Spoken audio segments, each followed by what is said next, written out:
Hello YouTube, welcome to your September tarot energetic theme reading. If this is the first time that you're seeing me, welcome to my page. My name is Jessie.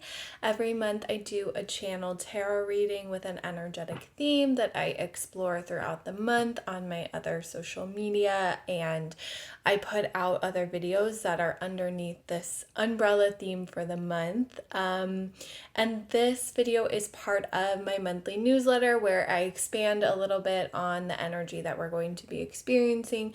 I share some of the things that I'm currently using in my own life as far as different modalities when it comes to spirituality, healing, mental, physical health, all the things. So if you're interested, there's a link down below. And if, as we go through this reading today, you're wanting to know how this is impacting you in a more direct level, more specific to you and your energy, you can always book a reading with me. Everything is down below.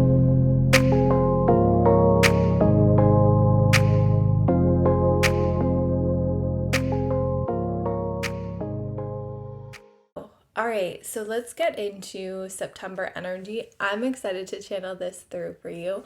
But before we do that, let's get into more of a grounded state. So if you're in this space to do so, just closing down your eyes or finding a focal point if that feels better.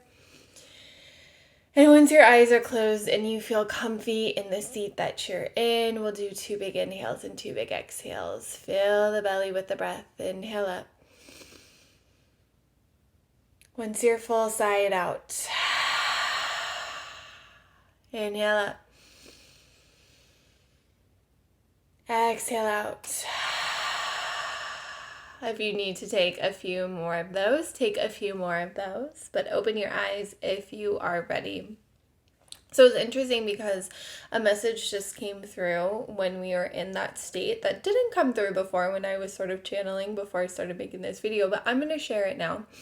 And there's going to be a lot of throat chakra work this month. And this throat chakra work, this throat chakra upgrade is around discernment of using your voice, in that knowing the spaces, like intuiting the spaces where sharing your voice is needed, where sharing your voice feels good, it feels empowering, you feel like it's a space to be heard. It's an energetic match is what they want to say, is the energy that you're going to be communicating, the environment that you're in is an energetic match. So know that that is part of the discernment process that we're going to be going through when it comes to throat chakra upgrades this month. And this is going to tie into more of the personal reading, so I guess we're going to start there. The cards are sort of split into two, in that there's more of a personal reading for those who are going to be watching this video, and then I'm going to do a little bit of a collective energy reading as well. So let's get started with this more people who are watching this video reading, and the energetic theme of this month is reflections. And where we're going to go in this video with the energy of reflections, it's probably something that you've heard before if you've been in the spiritual space for a while, of that everything is a reflection of our internal energy. So what we experience in the external world starts from an energetic vibration that is already within us, something that we have collected in our experience in this lifetime. Maybe it's something that we're also holding on to from prior generations, from other incarnations that we might have had. All the things, there's an accumulation that can happen. And so what we're going to be doing this month is going into a deeper understanding of what it means when our external world, specifically in relationships, how they are a mirror, how they are a reflection for us, and sort of this stripping of the ego that can happen in, I don't know about you, but if you've had this experience where you understand that other people are a mirror to us, and oftentimes when we get triggered by something that someone else says, by something that someone else does, or just their energy in general, it's generally because we need to soften that own energetic vibration within ourselves. We need to bring more love into that area within ourselves, because the universe is always trying to bring us back to this whole integrated state of being. And the the way that the universe does that is by triggering us. When we have this intense emotional response, this full body emotional response to someone else, it's the universe guiding us towards a deeper integration, a deeper connection with who we truly are, our essence. And what is the number one way that the universe can do that through? It is through our family. So it's interesting because there's a strong tie. So Six of Cups is the card of familial relations. It's the card of family. And the message I'm getting right now is that it can be blood family, but it also can be chosen family. So the people that you see as your familial system, whether it's blood, whether it's not, that's where this reading is going. And it's interesting because there's a strong connection between family and money and abundance this month. So King of Coins. King of Coins is a card of abundance. It's very grounded. It's our masculine relationship, however you want to conceptualize masculine energy. It is our this very grounded, this very, what's a good way to,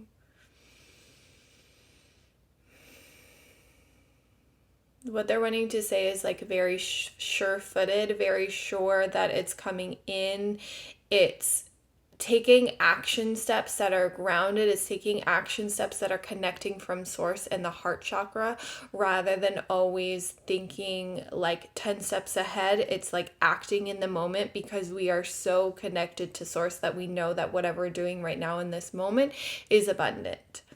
So how these two cards are connecting for us this month is that we are bringing in this idea of reflection. So what I was saying earlier, and I just went a tangent on, is when we are triggered by other people, that's the universe's way of gently reflecting back to us areas that we can continue to integrate and continue to bring love in.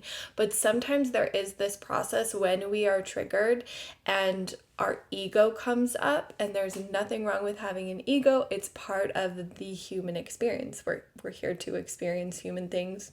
The ego is a human thing. But out of protection, sometimes the ego can put a wall in between us going deeper into an integration. So something I have been practicing lately is bringing unconditional love into the equation when something is being reflected back to me when I'm being triggered. So unconditional love means that we are removing conditions from love. And even if you're not in relationship with this person, whatever sort of relationship, even if it's just someone on the street, right? We're all connected by the frequency of love, whether or not we're fully conscious of it. This experience is love.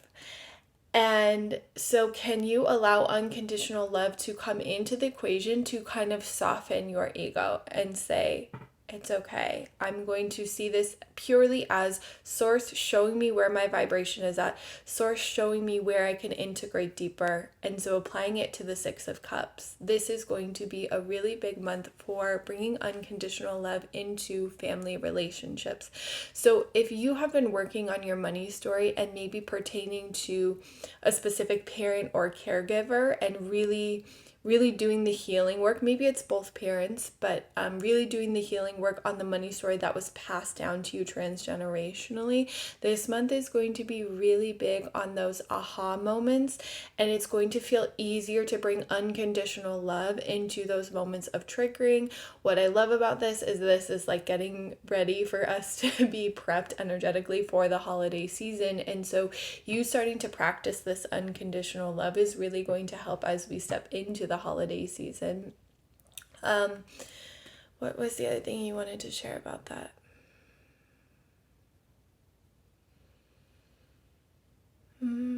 It was right on the tip of my tongue, but it has completely evaded me. That's okay. If it needs to come back, it will come back. Okay, so that's part of those who are specifically watching this reading, is that there is going to be a deeper integration of unconditional love. Oh, what it was is that you're also going to be practicing more of removing the actions of, or how the actions of others, what other people say, what their beliefs are, how it can impact your mood and your vibration. So there's going to be more of a softening and more of a deepening into your own energetic frequency, and it's going to feel easier to hold your own energetic frequency. So when there are things happening in your external world that you don't necessarily like, when people are saying things, when people are doing things that you don't necessarily like, it is going to feel easier to again come back to unconditional love and know that your state of being does not have to be impacted by other people. It's a practice. It does not need to be perfect. So this goes into, I'll call this our transition card to the second part of the reading. So we have Queen of Cups. So in order to be practicing this unconditional love that we are talking about, when it specifically comes to familial relationships, but it can be tied to other relationships as well. Queen of Cups really is the mothering card. It's the divine mothering card. Queen of Cups allows us to go into these parts of self that haven't felt loved, these parts of self that feel really painful to visit, and she brings in that unconditional love. So this is really tied into shadow work this month, a lot of shadow work, but where the reason why Queen of Cups is being brought up is again that this practice that we're doing this month does not need to be perfect, and that in fact we get to sort of deepen this practice starts to become more second nature to us through trial and error. So you will be learning from the mistakes. You will notice those moments when you're like, oh, I really was trying to practice unconditional love in this moment and it did not go well. That is your trial and error. That is the way that you learn. That is the way that you get to, again, work this muscle to where it becomes more habitual. So allowing Queen of Cups to guide you. I will put this card up again just so you can see, like, it's just this very soft, beautiful, mothering energy. If you see, she's in the water, and so it's really this reminder that, like, we are safe to go deep. We are safe to love those parts of us that haven't always felt loved. Okay, so transitioning into the reading for the collective.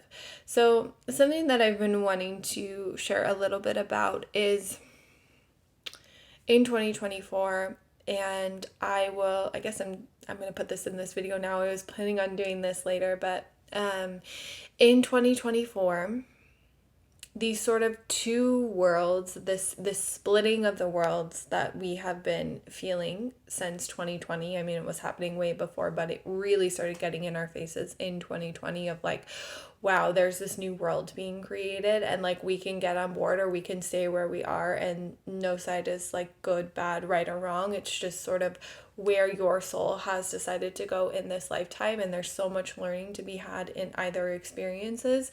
But I'll show you, we have the World Cup, the World card. And what I want to share, and please hold the space for yourself with all the feels. I mean, the more that I channel this stuff in, the more questions I have rather than answers. But that the sense that I'm getting in 2024 is that these two worlds are now going to start to separate more. Before, I was seeing them as it started as one train track, and then it started to recently separate into two train tracks going along side one another, and you could kind of get on and get off these two different trains. But as we start to go into 2024, they are going to separate more and more and more. And the implications of that, I haven't necessarily channeled that in. My human self is still like a little bit like, oh my gosh, what is this going to look like? What is going to happen? And so I still need to do the work of coming into my body and removing some of the fear around that, but I will channel more of that in as I start to soften into that. But with that being said, the collective energy that we get to sort through this month is, we have the Magician card. This is the card of your magic. This is the card of your soul gifts. It's the card of your psychic gifts, your psychic activation. When I pull this card, it's because someone is ready to step into their psychic side, whatever that looks like for them. And then we have Seven of Swords, which is a card that we have been exploring a lot this year. Seven of Swords is when we're so up in our heads. It's like, have you ever had this experience? throat chakra stuff. Have you ever had this experience where you are really weighing the pros and cons of a decision? You have two decisions and you really can't tell which is more of an intuitive choice and which is maybe more of an anxious choice. It's just like you're so up in your head and you really want an answer, but the more you're like, I want an answer, the harder it is to untangle. Seven of Swords is like that. But Seven of Swords has an element of like, can I really trust? Can I really trust what it is that I'm desiring? Can I really have it all?